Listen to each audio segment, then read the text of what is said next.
Hello dear WBCS exam comrade, আমরা যে ইকোনমিক্সের পরপর ক্লাসগুলো করছিলাম টপিক ওয়াইজ, সেখানে আমরা আগের ক্লাসে দেখে নিয়েছিলাম পাবলিক ফিন্যান্স, তার বেসিক কনসেপ্ট। আজকে পাবলিক ফিন্যান্সের কিন্তু পরের ক্লাস, পরের পার্ট নিয়ে চলে আসছি, যেখানে পাবলিক ফিন্যান্সকে আমরা আরেকটু ডেপথে জানবো। আমরা আগের ক্লাসে অর্থাৎ পার্ট ওয়ানে পাবলিক ফিন্যান্স সম্বন্ধে বেসিক কিছু ধারণা নিয়েছিলাম, যে পাবলিক ফিন্যান্স জিনিসটা কি।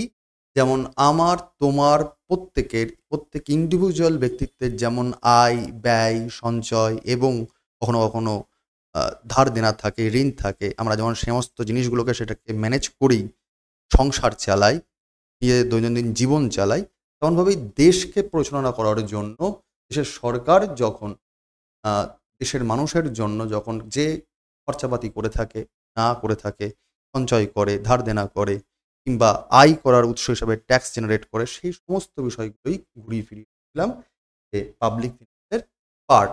এখানে মূলত কখনো কখনো কোনো কোনো ক্ষেত্রে সরকার কোনো ফান্ডকে অ্যালোকেট করছে, কখনো সাধারণ মানুষের মধ্যে কোনো না কোনো রকমভাবে ফাংশন নিচ্ছে, কখনো দাম দরকে ঠিক রাখার জন্য তারা স্টেবিলিটি ফাংশন নেওয়ার জন্য এই প্রক্রিয়াগুলো করে থাকে বা পাবলিক ফিন্যান্সের দরকার হয়ে পড়ে। আমরা মূলত আগের দিনের ক্লাসে দেখে নিয়েছিলাম সাধারণ মানুষকে কীভাবে বেটারমেন্টের জায়গায় নিয়ে যাওয়া যায়, এবং সঙ্গে সঙ্গে দেশের যে অর্থনৈতিক ব্যবস্থার যে বিকাশ কী করে করা যায়, তারই প্রক্রিয়া হচ্ছে সরকারিভাবে এই ফিন্যান্স সিস্টেম বা পাবলিক ফিন্যান্স সিস্টেম।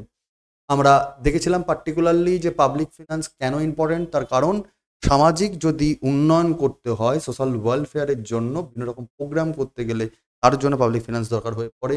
বা কখনো দেখেছিলাম যে আনএমপ্লয়মেন্টকে যদি ঠিকঠাক করে বন্ধ করতে হয়, এমপ্লয়মেন্ট জেনারেট করতে হয়, তাহলে সেক্ষেত্রে পাবলিক ফিন্যান্স দরকার পড়ে।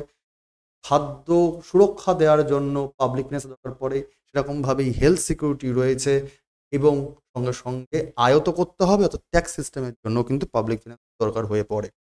আজকে মূলত পাবলিক ফিন্যান্সের পার্ট 2 আলোচনা করব, যেখানে পাবলিক ফিন্যান্সের আরও বেশ কিছু জিনিস বা কম্পোনেন্টস নিয়ে, বা তার টাইপস বা তার পার্টিকুলারলি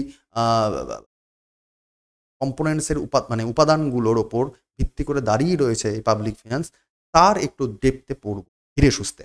চলো, প্রথম কথা হচ্ছে এই পাবলিক ফিন্যান্সের উদ্দেশ্যটা কি। উদ্দেশ্য হচ্ছে খুব স্পেসিফিক, পাবলিকের যা দরকার তাকে যোগান দেওয়ার জন্যই কিন্তু পাবলিক ফিন্যান্স। প্রতিটি সাধারণ মানুষের যা দরকার, এই দেশে বাস করার জন্য যা দরকার, তার জন্য সরকার যা যা করার চেষ্টা করবে, তার জন্য যে অর্থনৈতিক ব্যবস্থার দরকার, তার সিস্টেমের জন্যই এই পাবলিক ফিন্যান্স প্রয়োজন। এনকারেজিং ইকোনমিক ডেভেলপমেন্ট, দেশের অর্থনৈতিক উন্নতির জন্য এই পাবলিক ফিন্যান্সের প্রয়োজন হয়, যাতে করে আরও দেশ, তার যদি টাকা হাতে থাকে তাহলে বিভিন্ন খাতে সে খরচা করতে পারবে, বা তার যে দেশের টাকা বেশি, বা ধরো তোমার যদি টাকা থাকে তাহলে তুমি অনেক কিছু করতে পারবে, তোমার পাওয়ার থাকবে। দেশের ক্ষেত্রেও তাই। রিডিউসিং ইকোনমিক ইনইকুয়ালিটি, দেশের মধ্যে শুধু সরকারের কাছে টাকা থাকলে তো হবে না, যারা পিছিয়ে পড়া শ্রেণী তাদের কাছে যদি টাকা ঠিকঠাক করে না হাতে আসে, তাদের যদি মানোন্নয়ন না হয়, স্ট্যান্ডার্ড অফ লিভিং যদি ঠিকঠাক না থাকে, তাহলে তো অসাম্য বৈষম্য থেকেই যাবে। তাহলে দেশের সাধারণ মানুষের মধ্যে যতক্ষণই এই ব্যালেন্সিং না আসছে ইকোনমিক্যালি, তাহলে মুশকিল। তার জন্যই কিন্তু পাবলিক ফিন্যান্স প্রয়োজন হয়ে থাকে, এবং সেটাই উদ্দেশ্য পাবলিক ফিন্যান্সের। মেইনটেনিং প্রাইস স্টেবিলিটি, দাম দরকে ঠিকঠাক রাখতে হবে, না হলে এক শ্রেণীর মানুষ কিছু কিনতে পারবে বেসিক নিডগুলো, কিন্তু অন্য শ্রেণীর মানুষ, পিছিয়ে পড়া লোকজন কিনতে পারবে না, তাহলে লাভের লাভ হবে না। তাহলে দাম দরকে এটা ঠিকঠাক রাখার দরকার আছে। ফুলফিলিং বেসিক নিডস, যেটা আগেই বললাম, প্রতিটি মানুষের যে প্রাইমারি নিডসগুলো থাকে, যে হাউজিং, শেল্টার, কিংবা খাদ্য, কিংবা চাকরি বাকরি, এডুকেশন, সমস্ত কিছু বেসিক নিডসগুলোকে ফুলফিল করতে হবে। জেনারেটিং এমপ্লয়মেন্ট, চাকরি বাকরিকে বা পার্টিকুলার এমপ্লয়মেন্ট, মানে বেকার সে তুমি চাকরি বাকরি করো, সরকারি কিংবা প্রাইভেট, হোয়াট এভার, যে কোনো রকমভাবে ব্যবসা যাই করো না কেন, এমপ্লয়মেন্ট জেনারেট করতে হবে। প্রোটেক্টিং কারেন্সি ভ্যালু, অর্থাৎ যেন টাকার মূল্য কমে না যায়। পারচেসিং পাওয়ার অফ মানি, অর্থাৎ তুমি আগে 10 টাকা দিয়ে 5টা ফুচকা খেতে, এখন 10 টাকা দিয়ে 2খানা ফুচকা খেতে পারছো। টাকার ভ্যালু কিন্তু কোথাও না কোথাও কমছে, কিন্তু জিনিসের দাম দর বেড়ে যাচ্ছে। এই যে বিষয়টা, তো কারেন্সি ভ্যালু যেন না কমে যায়, এটার জন্য পাবলিক ফিন্যান্সের দরকার আছে। আমরা এই কারণেই যেহেতু দরকার আছে বুঝলাম পাবলিক ফিনান্সের, সেই কারণে পাবলিক ফিনান্সের মূল উপাদানগুলো বা কম্পোনেন্টসগুলো কি এইগুলোকে পড়ার চেষ্টা করব আজকের ক্লাসে। চলো শুরু করি। Public finance encompasses a range of activities centered on funding national development, generating revenue and managing financial resource। অর্থাৎ সরকারিভাবে জাতীয় স্তরের যে ফান্ডগুলো রয়েছে, তহবিলগুলো রয়েছে, সেখানে কিভাবে টাকা পয়সা আসবে, কিভাবে তার রাজস্ব আদায় হবে, কিভাবে ফিনান্সিয়াল সোর্সগুলো আদায় হবে, অর্থাৎ আদায় করার উপায়গুলো জানতে হবে। অর্থাৎ তুমি তোমার আয় থাকবে তবে না তুমি বিভিন্ন খাতে ব্যয় করতে পারবে। অর্থাৎ আয়ের যে উৎস এটাকে ঠিক রাখা দরকার, এবং তুমি যে ব্যয় করবে তারও একটা নির্দিষ্ট লক্ষ্যমাত্রা রাখা উচিত। ঠিক আছে? এবং তার সঙ্গে সঙ্গে কতখানি সঞ্চয় করছো, তার সঙ্গে কতখানি তুমি যদি ঋণ হয়ে থাকে এই ঋণটাকে তুমি কিভাবে হ্যান্ডেল করবে, সমস্ত জিনিস যে প্রক্রিয়ার মধ্যে দিয়ে চলছে সরকারিভাবে, সরকারের রাজকোষ দিয়ে, আমরা বলছি পাবলিক ফিনান্স। তো যদি আমরা মূল কম্পোনেন্টসগুলোকে দেখে নিই, উপাদানগুলো কি কি পাবলিক ফিনান্সের, তাহলে মাথার মধ্যে রাখতে হবে প্রথম হচ্ছে আয়, অর্থাৎ রেভিনিউ জেনারেশন। সরকারকে আগে টাকা তো ইনকাম করতে হবে, আমাদের মতোই প্রত্যেক মানুষের যেমন আয় করি তেমন দেশের যিনি মালিক সরকার তিনি রেভিনিউ জেনারেট করবেন প্রথমে। তারপর কি করবেন, তিনি দেশের মানুষের বিকাশের জন্য করবেন বাজেট করবেন, বাজেট প্ল্যান করবেন যে তিনি দেশের মানুষের জন্য কোন কোন খাতে ডেভেলপ করা দরকার। এই অনুযায়ী তিনি তার খরচাকে অ্যালট করবেন।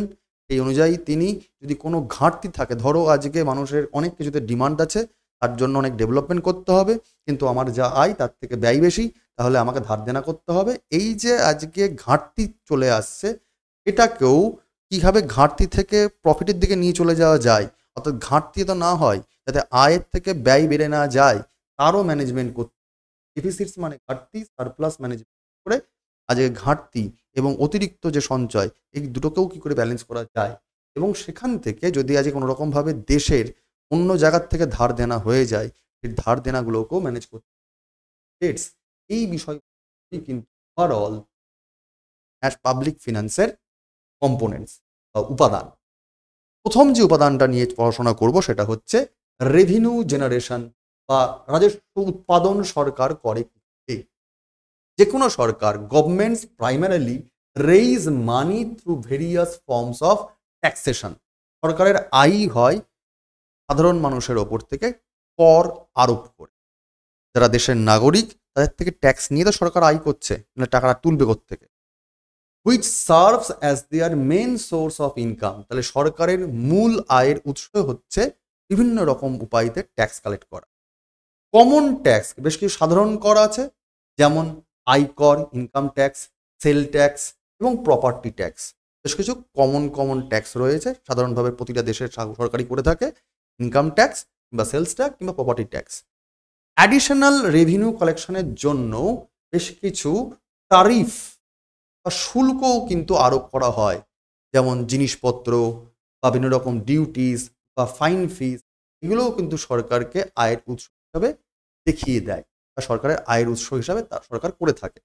আমরা যদি একটুখানি দেখে নিই যে সরকার আয় করে কীরকমভাবে, ছকের আকারে বরং আমরা দেখিনি। দেখো, সরকারের যদি তুমি পাবলিক রেভিনিউ নিয়ে কথা বলো, পাবলিক রেভিনিউ সরকারের যেটা আয় করতে হচ্ছে, সেই আয়টা দুটো উপায়ে হচ্ছে। এক, রেভিনিউ রিসিপ্ট, আর দুই, ক্যাপিটাল রিসিপ্ট। একটা হচ্ছে রেভিনিউ রিসিপ্ট আর একটা হচ্ছে ক্যাপিটাল রিসিপ্ট। রেভিনিউ মানে রাজস্ব, ঠিক আছে, যেটা রেগুলারলি সে পাচ্ছে, আর হচ্ছে ক্যাপিটালি মানে কাঁচা টাকা, মূলধন দুমদারাক্কা চলে আসছে। কীরকম ভাবে দেখো, রেভিনিউ রিসিপ্ট তার মধ্যে দুটো পার্ট আছে, একটা হচ্ছে ট্যাক্স আর একটা হচ্ছে নন ট্যাক্স। মানে একটা হচ্ছে অকর আর একটা কর। ট্যাক্স দুই রকমভাবে নেওয়া হয়, ডিরেক্টলি আর ইনডিরেক্টলি। ডিরেক্ট ট্যাক্স যেমন জানি আমরা ইনকাম ট্যাক্স কিংবা কর্পোরেট ট্যাক্স কিংবা ওয়েলথ ট্যাক্স কিংবা কমোডিটি ট্যাক্স কিংবা মিনিমাম অল্টারনেটিভ ট্যাক্স। একই রকমভাবে বেশ কিছু ইনডাইরেক্ট ট্যাক্স আছে, excise duties, custom duties, VAT বা মড ভ্যাট যাকে বলি আমরা, সার্ভিস ট্যাক্স, এখন বর্তমানে জিএসটি চলছে।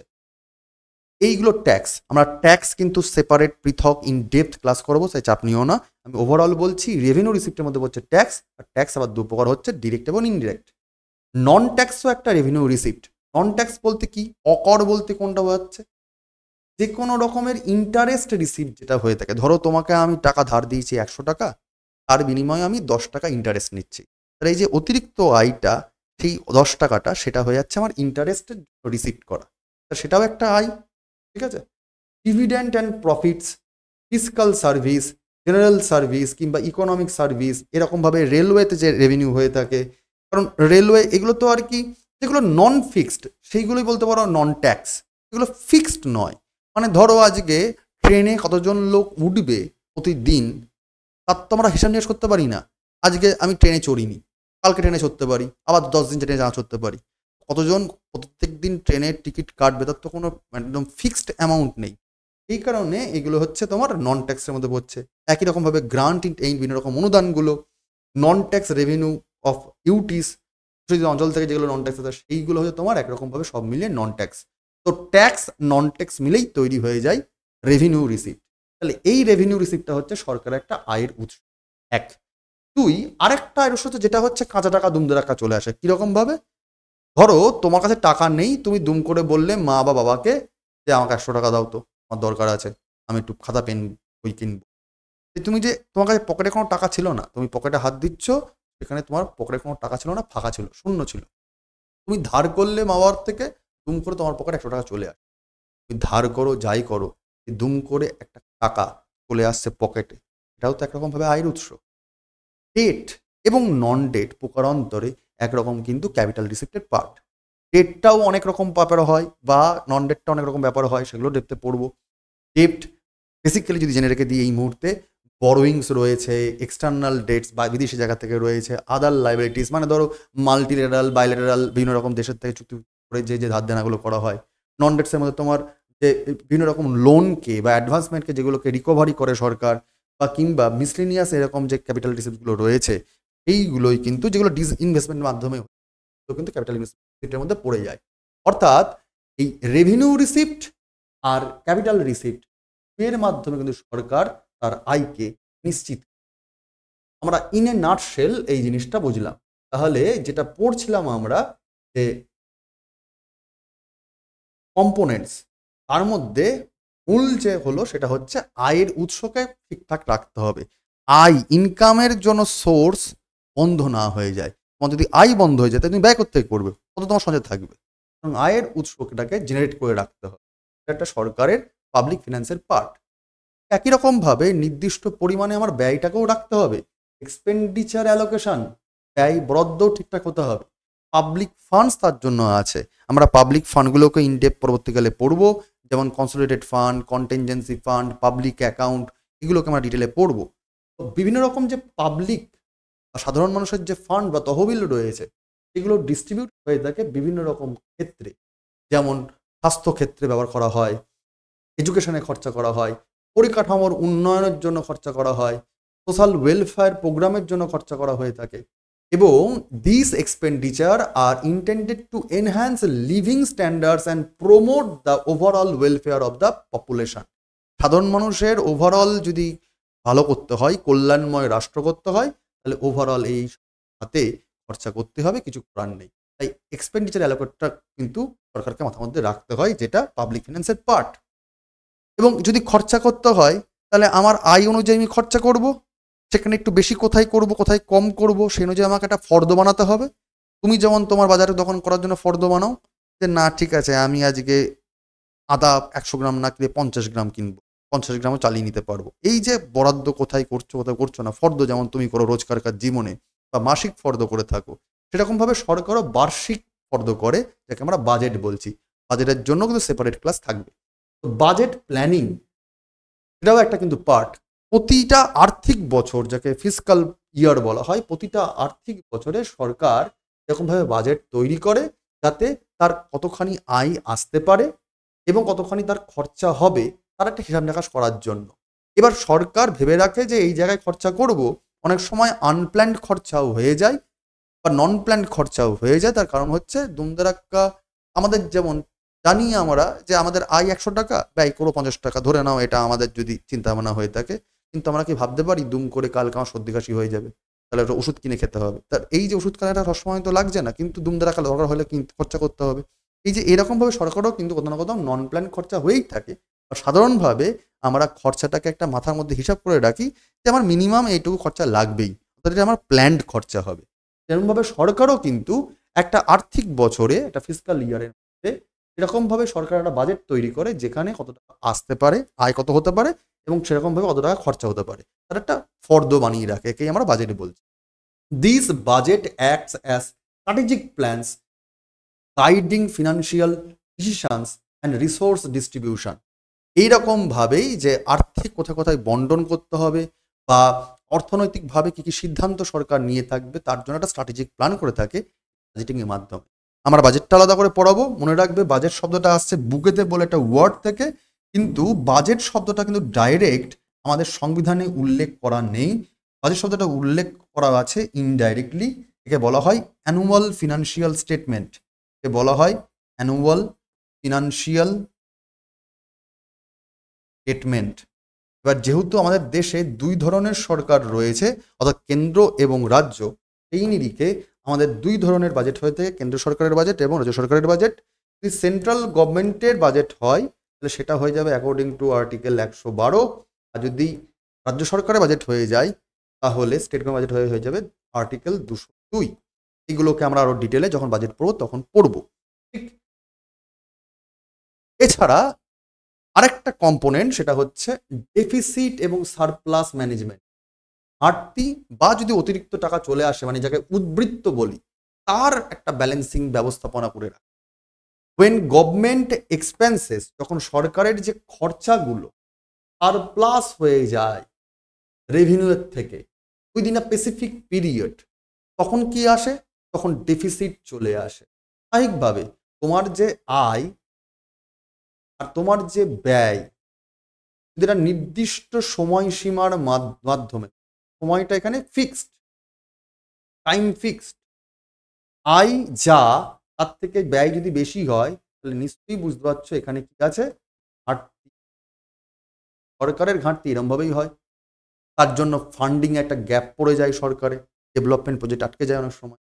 In contrast surplus occurs when collected revenues exist expenditure. যদি উল্টোটা হয়ে থাকে, যদি উল্টোটা হয়, দেখা যায় যে তোমার যে সময় নির্দিষ্ট থাকে, সময় যখন ফিক্সড হয়ে যায় এবং সেই সময় যদি আয় ব্যয়ের চাইতে বেশি হয়, মানে আয় বেশি ব্যয় কম, তাহলে সেখানে অতিরিক্ত সঞ্চয় হওয়ার জায়গা, রেভিনিউ কালেক্ট বেশি হচ্ছে, তখনই চলে আসবে সারপাস বা উদ্বৃত্ত আয় হওয়ার চান্সেস।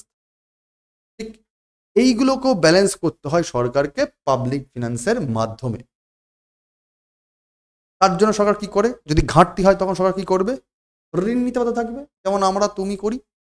আমরা যেমন ঘাটতি পড়লে আয়ে যদি ব্যয় বেড়ে যায় তখন আমরা ধার দেনা করতে বাধ্য হই, সরকার তখন ধার দেনা করে, তখন তাকে আমরা বলছি ন্যাশনাল ডেপ্ট টু কভার বাজেট ডেফিসিট। যদি যা ফর্দ বানিয়েছি, ধরো দুর্গাপুজো করতে গিয়ে আজকে আমরা কোনো একটা উৎসব বা বাড়িতে একটা অনুষ্ঠান পড়েছে কিন্তু হাতে টাকা নেই, করতেই হবে, দেখুন অনুষ্ঠানটা কিছু করার উপায় নেই, তখন এই যে যদি যে ফর্দ বানাতে হয়েছে সেখানে ঘাটতি মেটাবার জন্য ধার দেনা করতে হবে। গভর্নমেন্ট অফেন বড় ফান্ডস, তহবিল তোলে, ধার দেনা তোলে, leading to the accumulation of national debt, জাতীয় ঋণ তৈরি হয়ে যায় তার মারফত।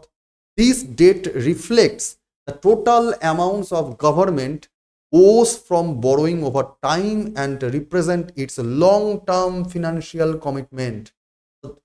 দেশ তো আর দুমদারাক্কা করে ধার দেনা করবে না, ধার দেনা করলে সেই ধার দেনাটা কিন্তু লং টার্মের জন্য ধার দেনা হয়ে যায়। ঠিক আছে, তো দেশে যদি ঋণের বোঝা চেপে যায় কিন্তু অনেকটা লং টার্ম চলে। দেশে ঋণের বোঝা চাপবে, দেশ বলতে কারা? তুমি আমি সবাই নিয়েই না, নাগরিকদের ওপরও কিন্তু ঋণের দায় চেপে যায়, সেটাকে ম্যানেজ করার দায়িত্ব সরকারের আর্থিকভাবে।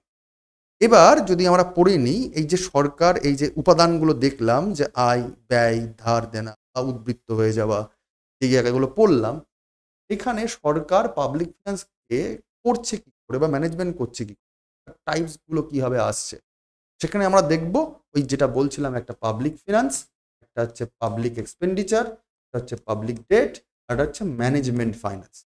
পাবলিক রেভিনিউটা একটু আগেই কিন্তু তোমাদেরকে আমি ইন শর্ট বোঝালাম। পাবলিক রেভিনিউ আমি একটু আগেই সহজে বলছিলাম যে পাবলিক রেভিনিউ মূলত সরকার যেভাবে টাকা জোগাড় করে, তার আয় জোগাড় করে পাবলিকদের থেকে, সেটাই হয়ে যাচ্ছে পাবলিক রেভিনিউ। এটা মূলত দুই ধরনের হয়ে থাকে, ট্যাক্স রেভিনিউ এবং নন ট্যাক্স রেভিনিউ, যেটা তোমাদের তখন আমি একদম হাতে এঁকে বুঝিয়ে দিলাম। ঠিক একই রকমভাবেই ট্যাক্স রেভিনিউ বলতে কোনটা বোঝায়, তোমাদের ট্যাক্সের ক্লাসে আমি ডিটেলে পড়াবো। ট্যাক্স মূলত তিন ধরনের হয়, একটা প্রগ্রেসিভ, রিগ্রেসিভ এবং ডিগ্রেসিভ ট্যাক্স। অর্থাৎ পার্টিকুলারলি যদি বলি যে প্রগতিশীল বা পিছিয়ে যাওয়া বা একদম অবনতি হয়ে যাওয়া, এই ধরনের ট্যাক্স সিস্টেম আসতে পারে। সেটা নির্ভর করবে সাধারণ মানুষের ইনকাম কেমন, তার ওপর, তার প্রভাবের ওপর ডিপেন্ড করবে। আরেক ধরনের ট্যাক্স হয় ডিরেক্ট এবং ইনডিরেক্ট ট্যাক্স। আরেকটা কিছু স্পেসিফিক বা নির্দিষ্ট কিছু কর থাকে, ফিক্সড অ্যামাউন্টের ট্যাক্স থাকে, এবং হতে পারে অ্যাডভার্টাইজমেন্ট করার জন্যও কিন্তু ট্যাক্স থাকে, এবং তার ভ্যালুর ওপর ডিপেন্ড ট্যাক্স আসে। বিভিন্ন উপায়তে সরকার কিন্তু আয় করার চেষ্টা করে, এগুলোকে আমরা বলছি ট্যাক্স রেভিনিউ। ঠিক আছে, ট্যাক্সেশন, যেটা তোমাদের ছবির আকারে বোঝাচ্ছিলাম। ঠিক একই রকমভাবে নন ট্যাক্সও থাকে, যেটা তোমাদের ছবি আকারে একটু আগে আমি বুঝিয়ে দিয়েছিলাম যে নন ট্যাক্স যেগুলো যেগুলো ফিক্সড নয় সেগুলো নন ট্যাক্স, যেগুলো বলছিলাম। নন tax revenue comes from administrative and commercial activity. ব্যবসায়িকভাবে এবং অ্যাডমিনিস্ট্রেটিভ উপায়তে যে আয় আসে সেটা হচ্ছে নন ট্যাক্স। যেমন ফাইন বা ফিস, তুমি যদি আজকে হেলমেট পরে বাইক চালাও তোমার ফাইন লাগবে না, তুমি যদি হেলমেট ছেড়ে বাইক চালাও তোমার ফাইন লাগবে। তার মানে সরকার কিন্তু জানে না প্রত্যেকেই নিয়ম মানবে কিনা। ঠিক আছে, যদি নিয়ম সবাই মানে তাহলে ফাইন লাগছে না। এই যে টিকিট যদি রেলে কাটে, টিকিট যদি কেটেই ওঠে টিকিট, তাহলে কোনো ফাইন লাগছে না, মানে এটা ফিক্সড নয়। তো এই ফাইন, একই রকমভাবে ফিস, ধরো সরকারি চাকরির পরীক্ষার ফর্ম ফিল আপ হবে, তার জন্য একটা ফিস জমা দিতে হয়। এবার সরকার জানে না যে কত হাজার কত লক্ষ ছেলেপুলে পরীক্ষার জন্য ফর্ম ফিল আপ করবে, পরীক্ষা দিতে নাই পারে, তাই না? তো সেই ক্ষেত্রে এই যে ফিস কতখানি আসবে তার কোনো কোনো নির্দিষ্ট কোনো আয় নেই। মানে যেগুলো নন ফিক্সড এগুলোই হয়ে যায় নন ট্যাক্স। বিভিন্ন রকম পেনাল্টিস, স্পেশাল অ্যাসেসমেন্ট, এসচিট, এবার যেগুলো আনক্লেম প্রপার্টি, ধরো আমার বিয়ে থাওয়া করলাম না, আমার কোনো রকম সন্তান সন্ততি নেই, বংশ শেষ, প্রপার্টি পড়ে রয়েছে, তো সেই জমিটা হয়ে যাবে, যদি কোনো রকমভাবেই কেউ ক্লেম না করে এই জমিটা আমি নেব না, তাহলে সেটা সরকারি জমি হয়ে যাবে, সরকারি সম্পত্তি হয়ে যাবে। তো আনক্লেম প্রপার্টি, ফর্টিফাইচার্স, এই সমস্ত কিছু কিন্তু অ্যাডমিনিস্ট্রেটিভ রেভিনিউ একরকমভাবে। কমার্শিয়াল রেভিনিউ কী হবে তৈরি, সরকার বিভিন্ন রকম সার্ভিসের মাধ্যমে বা অ্যাক্টিভিটিসের মাধ্যমে, যেমন টোল কালেকশন, টোল ট্যাক্স দিতে হয়। পোস্টাল সার্ভিস, তুমি যদি পোস্টাল সার্ভিস নাও সেক্ষেত্রে যে কর দিতে হচ্ছে। Electricity payments, funds borrowed from operations, ঠিক আছে, বিভিন্ন রকমভাবে ধরো তুমি ব্যবসা করছো, ট্যাক্স দিচ্ছ না, দুমদারাক্কা রেট চলে আসছে, এইগুলো। আদার গভর্নমেন্ট রান বিজনেসেস, যেগুলো পিএসইউ বলা হয়, সেখান থেকে যে টাকাগুলো আসবে কমার্শিয়াল রেভিনিউ, এগুলো সবই কিন্তু নন ট্যাক্সের মধ্যে আওতাভুক্ত, কর বহির্ভূত আয় এগুলো। আমি আগেই বললাম যেমন সরকার আয়টাকে নিশ্চিত করছে, তেমন সরকার ব্যয়টাকেও চেষ্টা করছে। পাবলিক এক্সপেন্ডিচার, এক্সপেন্ডিচার মানে ব্যয়, বিভিন্ন খাতে সরকার কিন্তু ব্যয় করে থাকে। Public expenditure is the government's spending on goods and services to meet its responsibilities and service to the population, serve the population. সাধারণ মানুষের জন্য যেটুকু দরকার সেখানে যে কোনো রকম সার্ভিস দেওয়া বা যে কোনো রকমভাবে দ্রব্যকে প্রোভাইড করা, তার জন্য যে খরচা হয় সেটাই হচ্ছে পাবলিক। ইজ দ্য কি driver of economic growth and public welfare. সাধারণ মানুষের উন্নয়ন, কল্যাণ করা এবং অর্থনৈতিক যদি উন্নতি করতে হয় তাহলে এগুলো করতে হবে, তার জন্য খরচা করতে হবে, ঠিক আছে। এবং পাবলিক এক্সপেন্ডিচার দু প্রকারের হয়, আমরা বলেই দিই, একটা হচ্ছে কারেন্ট এক্সপেন্ডিচার, আর একটা হচ্ছে ক্যাপিটাল এক্সপেন্ডিচার।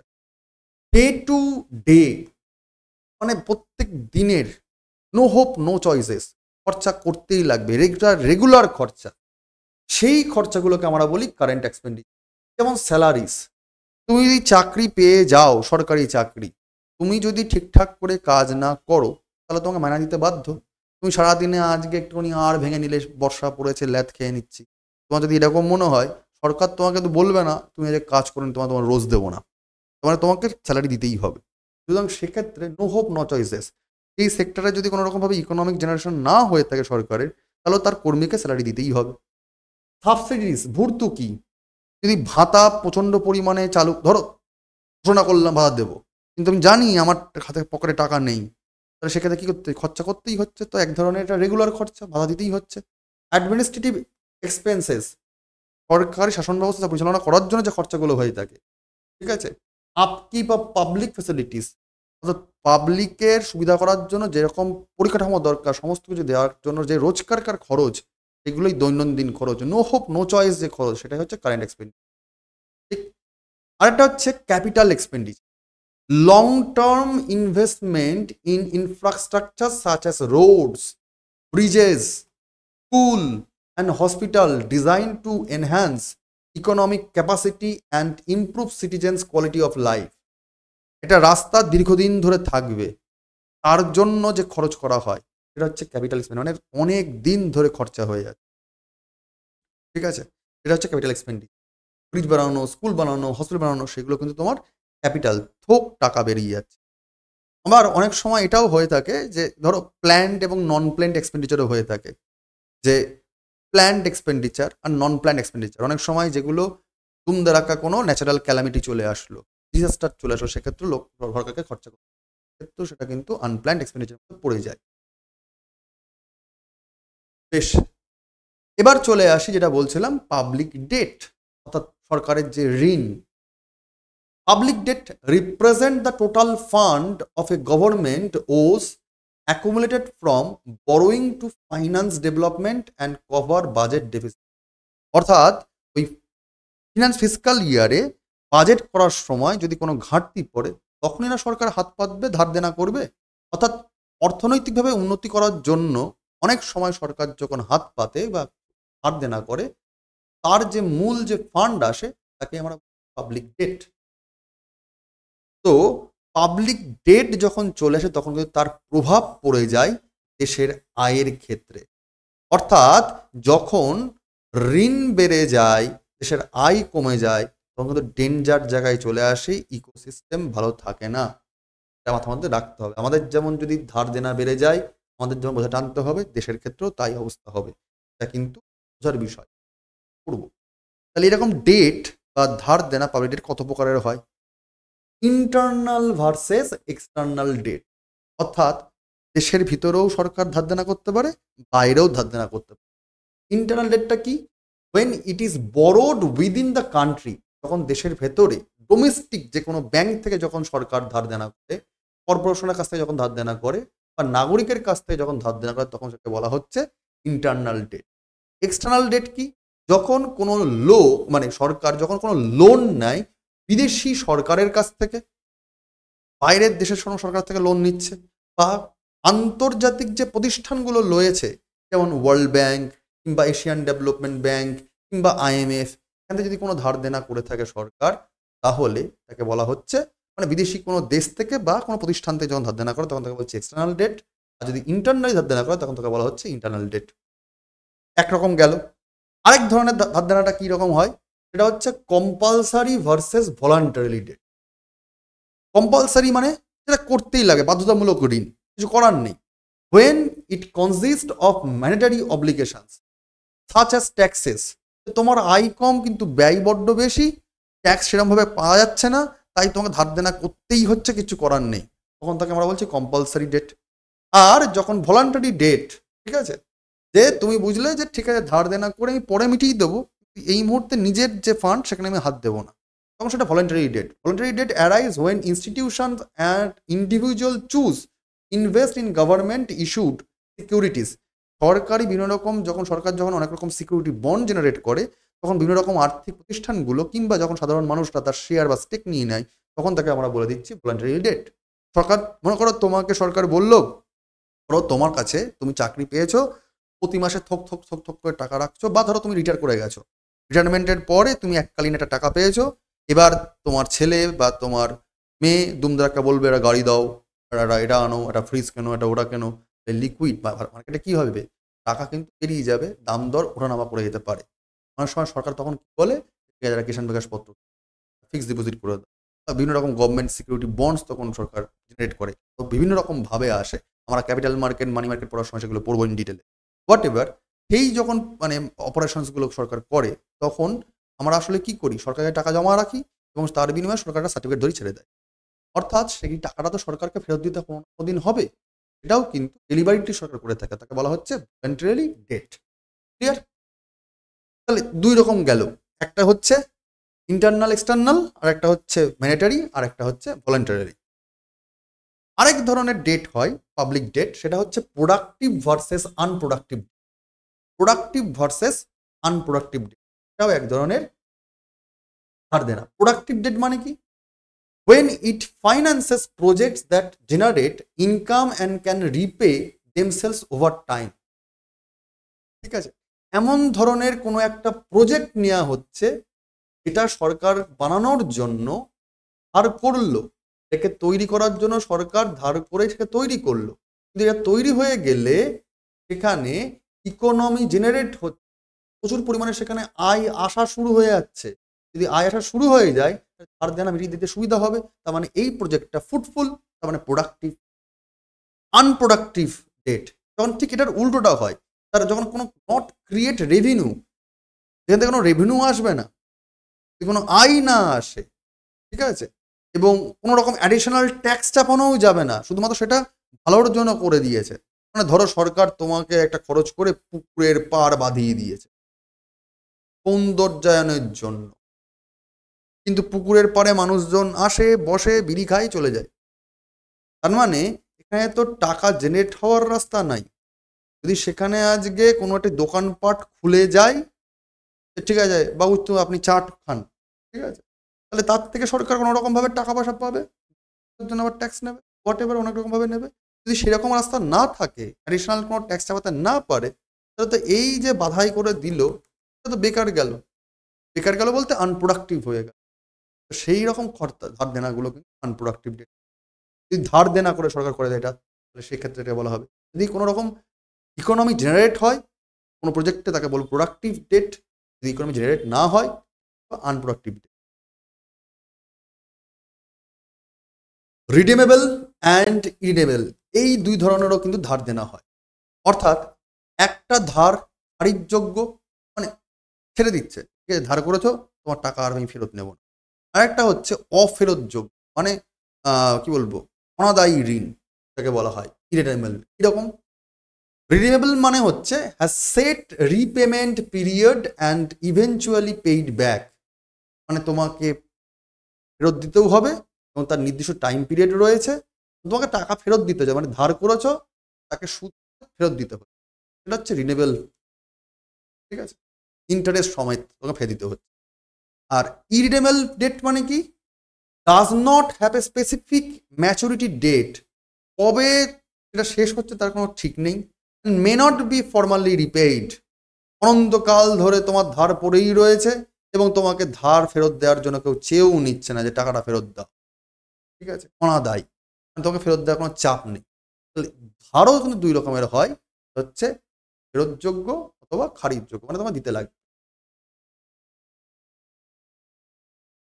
এইবার এই সমস্ত প্রক্রিয়া এতক্ষণ যা যা বললাম পাবলিক ফিনান্স, সেইগুলোকে পরিচালনা করার জন্য দেশের ফিনান্সিয়াল অ্যাডমিনিস্ট্রেশন থাকা খুব দরকার। নাহলে এত বড় সাধারণ মানুষগুলোর জন্য সারা দেশের সরকার, পাবলিক সেক্টর, প্রাইভেট সেক্টরটাকে মিলিয়ে মিশিয়ে দেশের সরকার এত বৃহৎ পরিমাণ টাকা পয়সা যে ডিল করে চলেছে প্রতি মুহূর্তে দেশকে এগিয়ে নিয়ে যাওয়ার জন্য বা ব্যালেন্স করার জন্য, হোয়াট এভার, তার জন্য অ্যাডমিনিস্ট্রেশন কেমন কি আছে এটাকে এবার আমরা দেখে নেব।